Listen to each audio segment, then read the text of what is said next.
Hello everyone. अगर सब कुछ ठीक ठाक रहा ना तो अगले 6 महीने के अंदर अंदर जितने भी अनुदेशक हैं उनकी लॉटरी लग सकती है।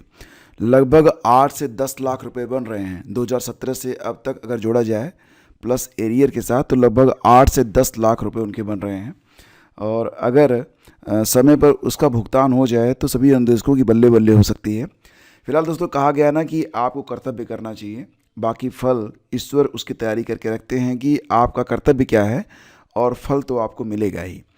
तो यहाँ पर जैसा कि आप लोग जानते हैं कि 2013 में अनुदेशकों की जो भर्ती की गई थी, तो 2017 में जो उनको मानदेय दिया जाता था 7,000 रुपये, उसको बढ़ाने के बारे में बात कही गई थी लेकिन बढ़ाया नहीं गया था। तो अब सुप्रीम कोर्ट ने एक बड़ा आदेश दिया है। सुप्रीम कोर्ट ने ये कहा है कि ये जो अनुदेशक रखे गए इनको बंधुआ मजदूर की तरह 7,000 रुपये पर इनसे जो नौकरी करवाई गई, तो इनका पूरा अधिकार है कि इनको 17,000 रुपये के हिसाब से प्रतिमाह का भुगतान होना चाहिए। और जितने भी रुपए मिल रहे थे तो वो शेष रुपए जो इनके बनते हैं इसका भुगतान 6 महीने के अंदर किया जाना चाहिए। और इसके बारे में दोस्तों आप सभी लोग जानते हैं कि कहने को संविदा लेकिन काम पूर्णकालिक की तरह है। तो पीठ ने कहा कि इन शिक्षकों को पार्ट टाइम या संविदा कहे जाने के बावजूद उनसे पूर्णकालिक शिक्षकों की तरह कार्य लिया गया। साथ ही उन्हें किसी अन्य रोजगार की अनुमति नहीं दी गई जिससे उनका आर्थिक शोषण हुआ। इतने कम व स्थिर मानदेय पर वर्षों तक काम कराना जबरन श्रम यानी कि बेगार की श्रेणी में आता है। और यह विवाद वर्ष 2013 के उस सरकारी आदेश से उत्पन्न हुआ जिसके तहत यूपी सरकार ने सर्व शिक्षा अभियान के तहत उच्च प्राथमिक स्कूलों में शारीरिक शिक्षा, कला और अन्य के लिए अनुदेशकों की नियुक्ति 11 महीने की संविदा पर 7,000 रुपये प्रतिमाह मानदेय पर किया था। हालांकि बाद में मानदेय बढ़ाने के प्रस्ताव रखे गए। 17-18 के लिए प्रोजेक्ट अप्रूवल बोर्ड ने 17,000 प्रतिमाह मानदेय की मंजूरी दी थी। इसके बावजूद शिक्षकों को या तो कम राशि दी गई या मानदेय फिर घटाकर 7,000 रुपये कर दिया गया। तो अब यहाँ पर उसकी भरपाई किए जाने के बारे में सुप्रीम कोर्ट ने कह दिया है। जस्टिस पंकज मित्तल और जस्टिस प्रसन्ना बी बराले की पीठ ने कहा कि उत्तर प्रदेश के उच्च प्राथमिक विद्यालयों में नियुक्त अंशकालिक संविदा शिक्षकों को 2013 में 11 महीने की संविदा अवधि के लिए निर्धारित उनके 7,000 रुपये प्रतिमाह के मानदेय में संशोधन का अधिकार है। यह संशोधन यदि वार्षिक रूप से नहीं तो समय समय पर पीएबी के विवेकानुसार किया जाना चाहिए था। तो दोस्तों यहाँ पर तो बहुत ही एक तरीके से न्यायपूर्ण बात कही गई है, लेकिन ये भी है कि अगर पैसा एक साथ मिलता है ना तो मतलब कहते हैं कि अगर मिला होता 17,000 तो ख़त्म हो गए होते, लेकिन अब जो इनको पैसा मिलेगा उससे वो कोई अच्छा काम भी कर सकते हैं। 8 लाख रुपये कम नहीं होते हैं। तो फिलहाल दोस्तों ये खबर आज के सभी अखबारों में है और कल मैंने इसे आप लोगों के लिए टेलीग्राम और फेसबुक पर अपडेट भी किया था। स्कूलों में अनुदेशकों को 7,000 वेतन बंधुआ मजदूरी जैसा कोर्ट सरकार की दलीलों को ठुकराया। 10 वर्ष से अनुबंधित शिक्षकों को 17,000 वेतन पाने का हकदार माना। और ये भी कहा है कि इनको जो है ना नियमित करने के बारे में बात कही गई है। मतलब ये कहा गया है कि अनुबंध होने के बाद उनकी नियुक्ति अस्थाई मानी जाएगी, मतलब अब ये परमानेंट भी हो जाएंगे। ये भी अब बात यहाँ पर कही गई है जैसा कि आप यहाँ पर देख रहे हैं। सुप्रीम कोर्ट ने कहा कि अनुबंध पर कार्यरत ये शिक्षक वर्ष 2017-18 से ही 17,000 रुपये मासिक वेतन पाने का हकदार हैं और अनुबंध खत्म होने के बाद उनकी नियुक्ति अस्थाई मानी जाएगी। तो एक तरीके से अगर आगे चल के देखा जाए तो अनुदेशकों के लिए तो सारे कष्ट ही दूर हो गए। पीठ ने यूपी सरकार को आदेश दिया है कि वह 1 अप्रैल 2026 से ये सभी इस श्रेणी के सभी अनुबंधित शिक्षकों इंस्ट्रक्टरों को 17,000 रुपये प्रतिमाह की दर से मानदेय देना शुरू करें। मतलब 1 अप्रैल से इनको जो मानदेय होगा वो 17,000 रुपये देना शुरू कर दिया जाएगा और 6 माह के भीतर बकाये का भुगतान भी किया जाएगा। कोर्ट ने कहा कि पार्ट टाइम या अनुबंध पर रखे गए शिक्षक इंस्ट्रक्टर को की जो नियुक्ति है असल में तब अनुबंध वाली नहीं रह जाती जब 11 माह के कॉन्ट्रैक्ट वाली अवधि जिसके लिए उन्हें शुरू में नियुक्त किया गया था या बढ़ाई गई कॉन्ट्रैक्ट अवधि समाप्त हो जाती है। तो मतलब जितने समय के लिए उनको रखा गया था अगर उससे अधिक समय तक उनको रखा जाता है तो ये जो कॉन्ट्रैक्ट वाली बात है ये यहाँ पर ख़त्म हो जाती है। पीठ ने कहा कि जो लगातार 10 साल से अधिक समय से काम कर रहे हैं उन्हें अस्थायी पदों पर अस्थायी रूप से नियुक्त माना जाएगा, क्योंकि काम की निरंतरता को ध्यान में रखते हुए ऐसे पद अपने आप बन जाते हैं। तो ये तो बड़ी शानदार बात हो गई ना सभी जितने भी इंस्ट्रक्टर हैं। और यूपी में अनुदेशक शिक्षकों को 17,000 प्रतिमाह मिलेगा। ये आज के सभी अखबारों में है। और दोस्तों इस बार इस समय जो है ना सुप्रीम कोर्ट बहुत बड़े बड़े निर्णय ले रहा है। 72,825 में आपने देखा कि जितने भी याची हैं पुरानी और नई कंटेम्प्ट में जो याचिका पड़ी थी, जिसमें लगभग 14,851 लोग जो हैं कॉमन हैं, तो उनकी लिस्ट पर भी विचार किया जा रहा है। साथ ही साथ ये भी है कि 69,000 शिक्षक भर्ती में भी जो याची हैं उनको भी लाभ मिल सकता है। हालांकि यहाँ पर जैसा कि आप जानते हैं हाई कोर्ट ने कहा था कि लिस्ट को दोबारा से बनाया जाए, तो उससे क्या था कि जो चयनित थे सामान्य वर्ग के जो अभ्यर्थी जो चयनित हो गए थे उनकी नौकरी जाने का खतरा यहाँ पर मंडरा रहा था। तो मामला सुप्रीम कोर्ट में गया और सुप्रीम कोर्ट में यहाँ पर एक अच्छी पैरवी की गई। उन्होंने मतलब जो आरक्षित वर्ग के अभ्यर्थी हैं उन्होंने कहा कि जो चयनित हैं हमारी लड़ाई उनसे है ही नहीं, आप ये देखिए कि हमारे साथ जो हुआ उस पर क्या न्याय हो सकता है। ये बड़ी अच्छी बात है कि उन्हें इससे कोई मतलब नहीं कि किसका चयन हुआ किसका नहीं हुआ, हमारा नहीं हुआ, नियमतः होना चाहिए था, तो हमारे साथ क्या हो रहा है, ये मुद्दा यहाँ पर उठाया गया। और बुधवार को सुनवाई के दौरान आरक्षित वर्ग के अभ्यर्थियों की ओर से पेश वरिष्ठ वकील मनीष गोस्वामी ने कहा कि इस भर्ती में आरक्षित वर्ग के साथ अन्याय हुआ है। गोस्वामी ने कहा कि वे नौकरी पा चुके सामान्य वर्ग के लोगों का विरोध नहीं कर रहे हैं, उनकी मांग सिर्फ इतनी है कि उनके मामले पर भी विचार किया जाए। गोस्वामी ने कहा कि कुल 1,26,000 पद हैं, ऐसे में उन्हें भी नियुक्ति दी जा सकती है। इस पर कोर्ट ने यूपी सरकार की ओर से पेश वकील से आरक्षित वर्ग को समाहित किए जाने के बारे में पूछा। कोर्ट ने कहा कि कितने और लोगों को समाहित कर सकते हैं। प्रदेश सरकार के वकील ने निर्देश लेकर बताने की बात कही, जिस पर कोर्ट ने राज्य सरकार को 10 दिन में जवाब मांगा। 20 फरवरी को फिर से इस पर सुनवाई की जाएगी। तो ये दोस्तों ना एक बड़ी बात हो जाती है। मतलब एक तरीके से देखा जाए तो 69,000 शिक्षक भर्ती या जो अभी एक वैकेंसी और आई थी सपा सरकार में 1208 वाली 12,000 समथिंग वाली जो वैकेंसी थी, तो उसमें भी जितने भी लोग कोर्ट में हैं उनको तो इसका बेनिफिट मिलता हुआ दिख रहा है। अब इससे एक मैसेज और भी जा रहा है कि मतलब अगर आप किसी भर्ती में दावेदार हैं, उम्मीदवार हैं और उस भर्ती में मामला कोर्ट में किन्हीं बिंदु पर जा रहा है और वो बिंदु आपको प्रभावित कर रहा है या कर सकता है, तो मुझे लगता है कि अब तो भाई याचिका में अगर कोई पढ़ रही है तो उसमें भी आपको शामिल होना पड़ेगा, क्योंकि अंततः जो याची होते हैं उनको याची लाभ मिल जाता है। पहले तो ऐसा होता था कि जो नियम होते थे फॉर जनरल होते थे, जनरल मतलब सभी के लिए कॉमन, ठीक है, सभी वर्गों के लिए। लेकिन अब जो यहाँ पर बात चल रही है तो मतलब याची बनना भी ज़रूरी सा प्रतीत हो रहा है इन सब मुद्दों के अंतर्गत कि अगर आप किसी भर्ती में हैं, मामला कोर्ट में जा रहा है और जो फैसला आएगा उससे आप प्रभावित हो सकते हैं, तो याची बनना यहाँ पर ज़रूरी है। यूपी शिक्षक भर्ती में सुप्रीम कोर्ट ने मांगा याचियों का विवरण। तो 69,000 में अब फिलहाल तो जितने भी याची हैं उनका विवरण मांगा गया है। 19,000 सीटों पर आरक्षण घोटाले।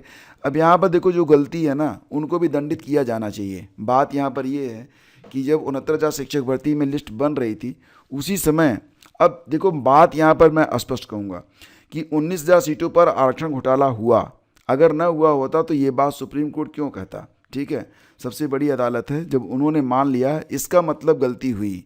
अब जो गलती हुई है तो क्या ये जानबूझकर की गई है, तलब किया जाना चाहिए, ऐसे सभी अधिकारियों को बुलाया जाना चाहिए। उन्होंने ये लिस्ट किस आधार पर तैयार की और इतनी बड़ी त्रुटि कैसे हो गई। अगर ये त्रुटि न हुई होती तो फिर आज की स्थिति में तो स्थिति मतलब ये सब मुकदमे ना होते और लोग इतनी जो मानसिक प्रताड़ना झेल रहे हैं वो सब भी नहीं हुआ होता। खैर दोस्तों चलते हैं आगे।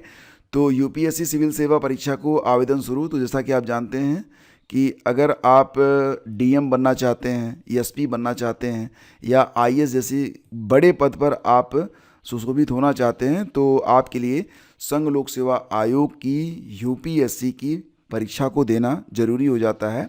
और यूपीएससी की दोस्तों जो परीक्षा है इसमें प्री मेंस और इंटरव्यू होता है। इसके बाद बहुत बड़े बड़े पदों पर, एक तरीके से देखा जाए तो देश के जो सबसे प्रतिष्ठित पद हैं उस पर आपकी नियुक्ति की जाती है। तो विज्ञापन जारी कर दिया गया है, आवेदन की प्रक्रिया शुरू हो गई है। 24 फरवरी तक आप आवेदन कर सकते हैं, ठीक है। तो 24 फरवरी तक अगर आप चाहें तो आवेदन कर सकते हैं। और रही बात ये दोस्तों कि इस बार कुल 933 पद हैं। इसमें बेंचमार्क विकलांगता वाले व्यक्ति 33 रिक्तियाँ इसमें शामिल हैं। प्रारंभिक परीक्षा जो है ये 24 मई को करवाई जाएगी। ध्यान दीजिएगा, इस बार सिविल सेवा परीक्षा 2026 की सूचना 14 जनवरी को जारी होनी थी, अब ये 4 फरवरी को जारी की गई है। लेकिन परीक्षा की तिथि वही है, 24 मई को ही आपकी परीक्षा जो है यहाँ पर होनी है। और ये मैं आपको बता देता हूँ कि एज लिमिट क्या रहती है। आप जानते हैं यूपी पीसीएस में जो एज लिमिट रहती है वो 40 साल रहती है फॉर जो रिजर्व कैंडिडेट हैं, एससी एसटी ओबीसी, या फिर अगर आप मतलब राज्य कर्मचारी हैं तो 5 साल की छूट भी आपको मिल जाती है। 45 साल तक आप यहाँ पर आवेदन कर सकते हैं। लेकिन जो सिविल सेवा होती है यूपीएससी की परीक्षा, तो इसमें आपकी मिनिमम एज 21 साल मैक्सिमम 32 साल होनी चाहिए, ये ध्यान रखिएगा। मतलब कि उनका जन्म जो है 2 अगस्त 1994 से पहले और 1 अगस्त 2005 के बाद का नहीं होना चाहिए, ठीक है। और यदि उम्मीदवार किसी अनुसूचित जाति या अनुसूचित जनजाति का है तो 5 साल की छूट मिलती है, 32 5 37, और ओबीसी को 3 साल की छूट यानी कि 35 साल की उम्र तक वो आवेदन कर सकते हैं। तो ये होती है एज लिमिट, ठीक है। और बाकी आपको सब कुछ पता है। अगर आप आवेदन करना चाहते हैं तो आप जो है ऑफिशियल वेबसाइट ये रही, यहीं पर जाकर आपको आवेदन करना पड़ेगा। तो यहाँ पर जाकर आप आवेदन कर सकते हैं, ठीक है। तो ये पूरी इन्फॉर्मेशन दोस्तों, और यहाँ लॉगिन पर आप क्लिक करेंगे।